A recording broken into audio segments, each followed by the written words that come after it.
Bonjour à toutes et à tous et bienvenue dans cette nouvelle vidéo. Si vous êtes ici aujourd'hui, c'est sûrement que vous hésitez à ouvrir votre propre chaîne YouTube. Et bonne nouvelle, je vais essayer de vous donner un peu de motivation et pourquoi ce serait une opportunité à saisir pour vous pour 2024. Sans plus attendre, je vais vous donner les différentes raisons de pourquoi vous devez ouvrir votre chaîne YouTube en 2024. Et la première raison, c'est tout simplement que l'audience de YouTube grandit chaque année. Chaque année sur YouTube, il y a de plus en plus de gens qui sont sur la plateforme, qui sont actifs, qui regardent des vidéos et aussi chaque année, il y a de nouveaux créateurs. Cette raison, elle prouve bien que YouTube, c'est pas une plateforme mourante, c'est même plus qu'une plateforme, c'est un moteur de recherche que vous pouvez vraiment utiliser à bon escient. Alors, si vous hésitiez sur quelle plateforme publier vos contenus, je vous conseille d'utiliser YouTube car il y aura une plus grande probabilité que les gens vous suivent, que les gens voient vos vidéos. Et surtout, l'avantage de YouTube, qui est un moteur de recherche, c'est que vos vidéos vont pouvoir continuer de faire des vues bien après que vous les ayez publiées. Par exemple, moi, en ce moment, sur ma chaîne, la vidéo qui fait le plus de vues, elle date à peu près d'il y a un an.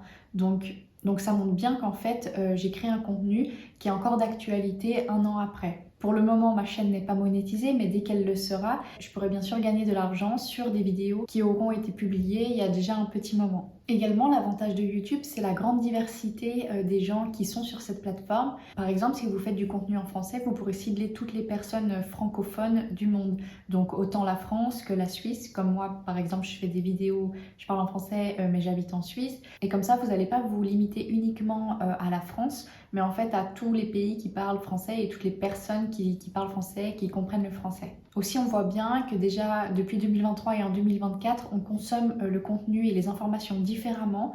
C'est vrai qu'on va moins regarder directement sur Internet les informations, mais plus regarder du contenu vidéo qui nous explique des informations autant en images qu'en audio. Alors que c'est vrai qu'avant, on avait plus l'habitude d'aller prendre les informations sur Internet et même les générations d'avant, c'était plus sur le journal. Donc là, on voit bien une évolution de la prise d'information des personnes qui recherchent de l'information. Quand je parle d'information, je parle de tout type d'information. Je parle pas que des nouvelles de la télé, par exemple, mais peu importe la thématique que vous choisissez, vous pouvez la transformer en vidéo YouTube. En parlant de thématique, je pense que vous voyez bien à quel point YouTube est varié et à quel point il y a de la place pour tout le monde, peu importe la thématique que vous choisissez. Bien évidemment, il y aura des thématiques qui seront plus regardées que d'autres, avec peut-être des centres d'intérêt plus larges, mais vous pouvez aussi tout à fait faire du contenu de niche qui sera plus spécialisé. Mais dites-vous bien que si vous, ce contenu, ça vous intéresse, si vraiment un contenu de niche bien spécifique dont vous êtes passionné, ben dites-vous bien que vous n'êtes pas le seul passionné de cette thématique précise. Et c'est pour ça que vous pouvez partager votre passion avec d'autres personnes et créer une communauté autour de cette passion. Également, le fait que l'audience soit en croissance sur YouTube, c'est aussi un avantage pour vous car vous aurez potentiellement beaucoup plus d'opportunités professionnelles.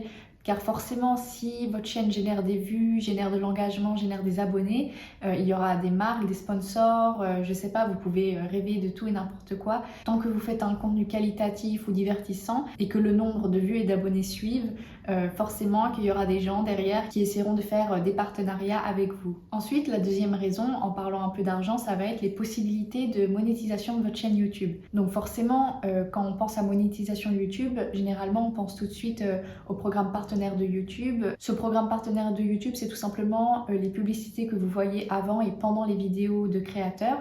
Ça, on peut le débloquer dès qu'on a 1000 abonnés et 4000 heures de visionnage sur une année. Comment ça fonctionne? C'est tout simplement fait. Donc les marques qui mettent les publicités sur les vidéos YouTube payent la plateforme YouTube et YouTube vous donne 50% à peu près de ce revenu. Donc ça peut aller très vite. Mais heureusement, c'est pas la seule source de monétisation que vous pouvez avoir pour votre chaîne YouTube.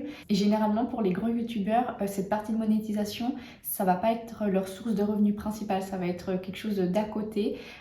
Les grands youtubeurs, ça va plutôt être justement des partenariats, des collaborations avec des marques. Donc ici, en fait, à la place que ce soit des publicités qui soient mises avant et pendant les vidéos YouTube qui n'ont rien à voir avec le créateur, là, c'est le créateur qui est payé par la marque directement pour parler d'un produit, d'un service ou tout simplement collaborer sur du long terme avec la marque. Typiquement, les plus grands partenaires et collaborateurs des youtubeurs, en tout cas des youtubeurs que moi je regarde, ça va être NordVPN. En ce moment, il y a aussi beaucoup AirUp. Donc je pense que si ces marques, ça vous dit quelque chose, c'est qu'on regarde à peu près les mêmes vidéos sur YouTube. Sur YouTube, vous pouvez aussi faire des liens d'affiliation. Alors qu'est-ce que c'est les liens d'affiliation? C'est tout simplement quand on va vous partager des liens internet, des URL, avec en fait il y aura un petit bout de code en plus avec le nom du youtubeur.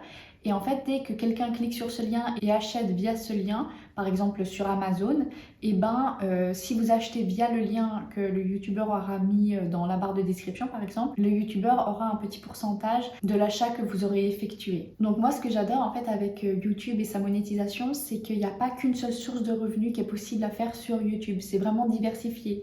Donc dès que vous arrivez à mettre un pied dedans, vous pouvez vous créer différentes sources de revenus et ça c'est vraiment super intéressant parce que vous pourrez vite le faire croître et essayer plein de choses différentes. À présent, la troisième raison de pourquoi c'est important que vous vous lanciez sur YouTube en 2024, si vous souhaitez bien sûr avoir une chaîne YouTube, mais bon, je pense que si vous êtes encore là, c'est que ça vous intéresse de créer votre propre chaîne, c'est tout simplement l'influence et l'impact que vous pourrez avoir sur les personnes de votre communauté. Parce que je pense que toute personne qui se filme et qui met du contenu en ligne sur internet, sur YouTube, il y a aussi une envie de partager des choses, de faire connaître, de faire savoir, de même d'échanger tout simplement avec des personnes et ça impacte positivement nos vies parce que tous les jours justement on va recevoir des commentaires, on va discuter avec des personnes qui ont trouvé notre chaîne YouTube et ça fait du lien social. Je pense notamment au tout début de YouTube, quand on gagnait pas encore d'argent avec YouTube, les gens qui avaient une chaîne, c'était justement plutôt pour faire du lien social, qui souhaitaient partager de la positivité et de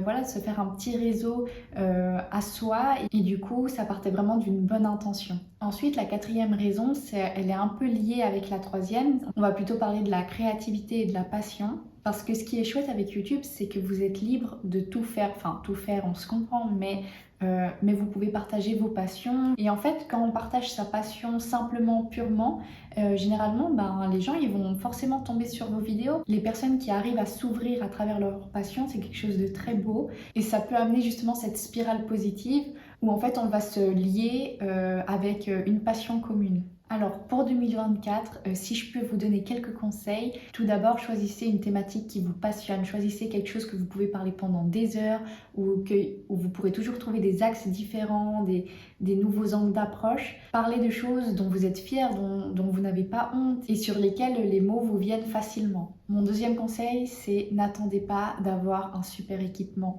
Ça sert à rien. Moi actuellement, là je filme avec mon iPhone.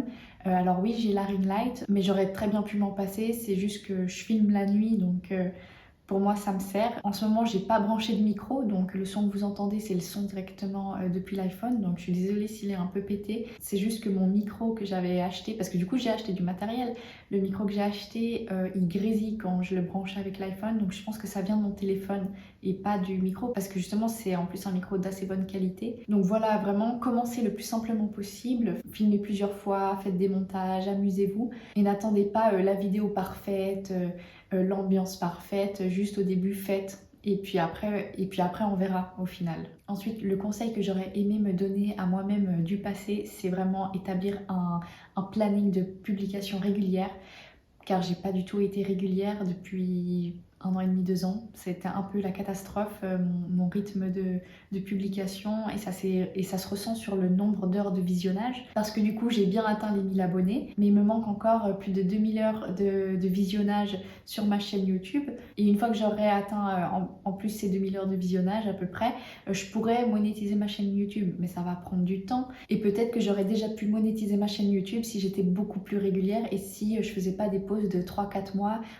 tous les 2 mois en fait.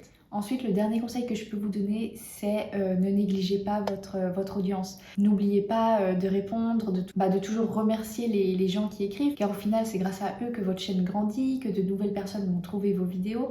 Donc c'est tout à fait normal en fait de répondre. C'est la moindre des choses que vous pouvez faire pour votre communauté. Et qui sait, vous pouvez créer des liens ensuite avec votre communauté. Il y en a qui peuvent devenir vos amis, donc on ne sait jamais ce qui peut arriver. Donc vraiment, ne négligez pas votre audience. Voilà, c'est tout ce que je voulais vous partager aujourd'hui. Je pense que ça va être ma dernière vidéo du mois d'octobre. Je suis globalement contente car j'ai pratiquement suivi un rythme de 2 vidéos par semaine au mois d'octobre.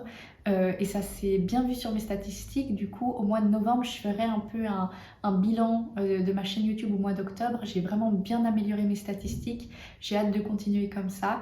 Il y a juste cette dernière semaine là, ça va être la seule publication de la semaine.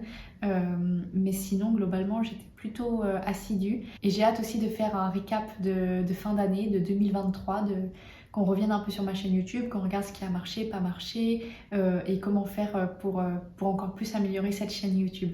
Je vous remercie d'avoir regardé cette vidéo et je vous dis à bientôt.